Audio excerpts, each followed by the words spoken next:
Megan Good says she's thankful for her marriage with Devon Franklin. Gives advice to people going through divorce.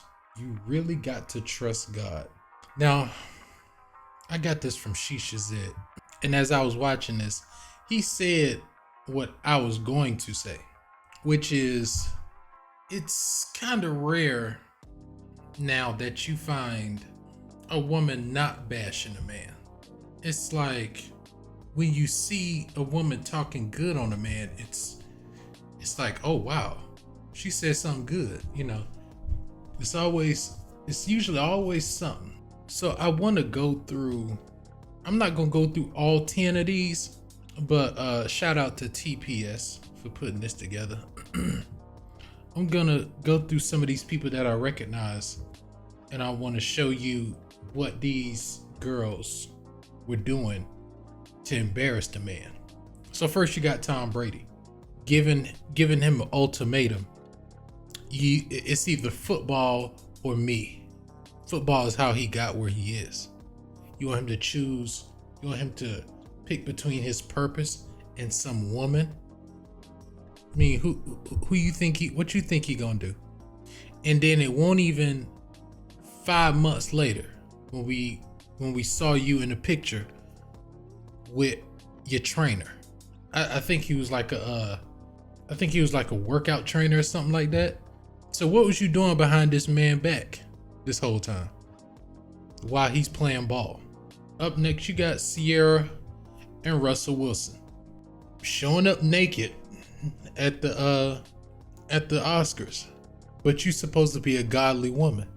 The next one is this one right here. Now I don't know too much about him, but let's just listen to this right here.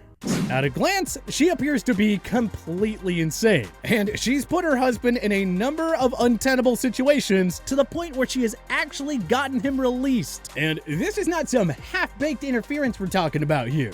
The Dolphins owner, Stephen Ross, even acknowledged that her behavior was a key factor in the decision to move on from Grimes as a player. I knew that if I kicked up enough shit, they would let him go. Over the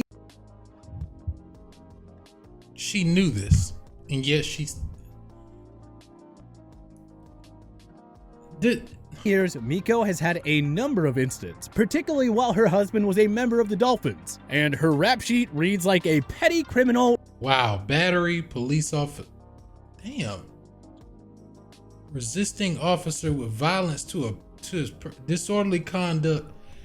You know what? You're only getting away with this because you are Grimes' wife. If you was a regular little bitch on the street, your ass would be dead. Rather than a doting wife. So then I started yelling off badge numbers. I'm like trying to tell them I'm suing all them, and then they arrested me then. And I said, for what? And they were like, resisting arrest. I'm like, whatever, okay, cool. You know what I'm saying? She was arrested outside the team stadium, threatened reporters, and didn't hesitate to criticize the quarterback Ryan Tannehill's performance, tweeting that she knew he stunk the second that the team had signed him. Aaron Rodgers. I didn't even know about this right here. This is a NASCAR driver. Ooh, she looked good. I didn't know she looked like this. This is a NASCAR driver. All her professional success has turned into a seemingly annoying, now former girlfriend to Green Bay Packers quarterback Aaron Rodgers. The couple dated for 2 years, which I'll admit is a pretty substantial amount of time for a celebrity couple. But it still seems peculiar to me that months and months after the split, she decided it was time to open up about their breakup. Right around the time that Rodgers had found a new happy relationship with actress Shailene Woodley. Just sort of a tough look for Patrick, and certainly grounds for her to earn the tag of top-tier annoying NFL wag. After them the ones you hate for real. That's that Will Smith and Jada shit where you just just open up about your love life right after things break up, right?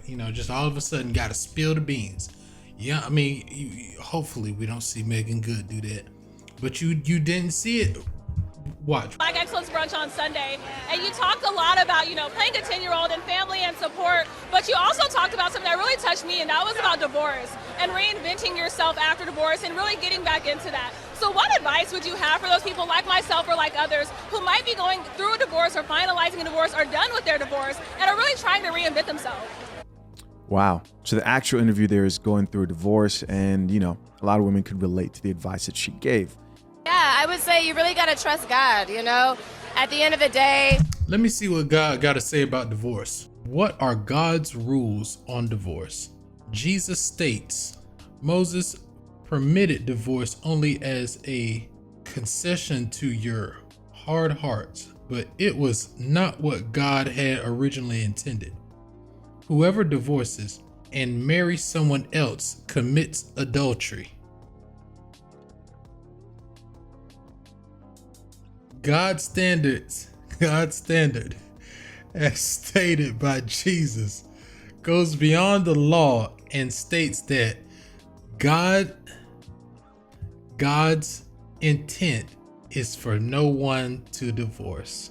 If you get remarried, that's adultery. Did I read that right? Did I understand that right? Well, damn, that's a wow. These things don't happen because God makes them happen. It happens because people have free will and they make choices. But at the end of the day, you have to trust that God's going to bring you through it. And if he's allowed it, then he's got a plan. And you got to get excited. Nah, he didn't allow it. He told you that he didn't want y'all divorcing. It's a hard pill to swallow, isn't it? That's crazy.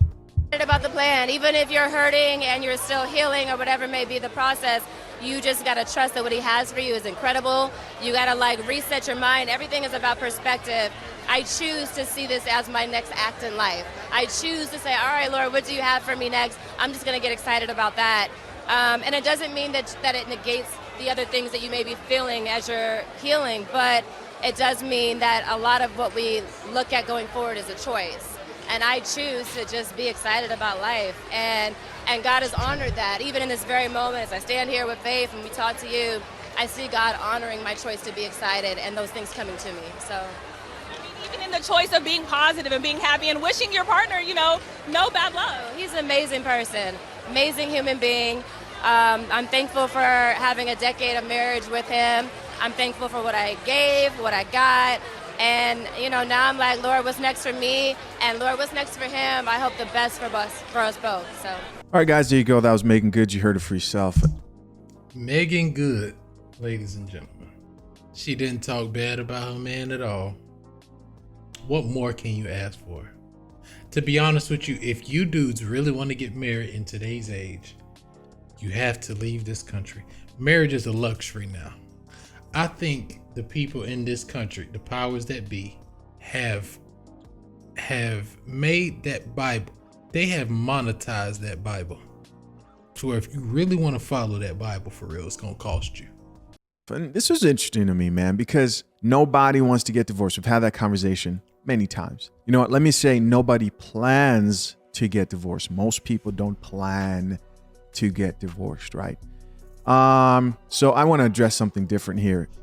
This is a lot better than, let's say, what Tia Mary said when asked of what's next and how she views her divorce. I'm gonna tell you what, guys, I've actually ran into Devon Franklin a couple of times, and looking at this video, listen to that's right, he is in LA. I forgot. And good talk about her marriage. The first thing I thought is, at least she wasn't disrespectful. Right? At least she wasn't trying to put down her man, and maybe she's just doing it for the camera, or she could really mean that, right? But all I'm trying to say is this is way different from, let's say, for example, what Tia Mary responded. She's like, well, I graduated. I graduated from that nigga, man. That's what happened. You want to know what happened? I graduated. And that matters. That matters. That could be the difference between a terrible time, because it's never easy, I'm assuming, and also going through humiliation, hell, and your woman's on there talking about how she graduated from you. And this stuff matters, man, especially today, in today's age of technology. The majority of videos I react to aren't of celebrities. It's regular women who get online and they somehow have found a way to use social media platforms as a cope with divorce, with breakups. And the crazy thing is that might be a woman who you deal with, who you decide to get with. And again, exactly. and this is why I would shy away from women who are too involved in social media, because the chances that your ex might get on TikTok and talk badly about you, or, you know, some undertone of talking down on you or your past relationship, are possible. I'm going to say something that, you know, that ain't normally said. If Megan Good want to be out, listen, we all know that girl ain't no godly woman, so let's just all stop the cap. If that girl want to be outside, let her be outside. Let's not criticize this woman. You dudes don't want to get married, no way. Me neither. Why even criticize a woman like this? She giving it up to somebody. Somebody is the winner. Chicken dinner. You need more girls like this who will shut their mouth, who don't say nothing bad. You don't see her on media all day and all night doing dumb shit. Sierra, we know you want to be outside. Just leave that nigga alone to be outside. And we ain't gotta, you know, put you on this godly pedestal, because that's a deep pedestal now. That pedestal is deep. Now you put yourself on the godly woman type stuff. That means we don't need to see no type of shit. I don't think God allows their people to be dressing half naked and shit. That's just me. Maybe you can find it in the Bible where thou shalt have women naked, but I don't think so. I got my own saying. Thou shalt let these women be outside.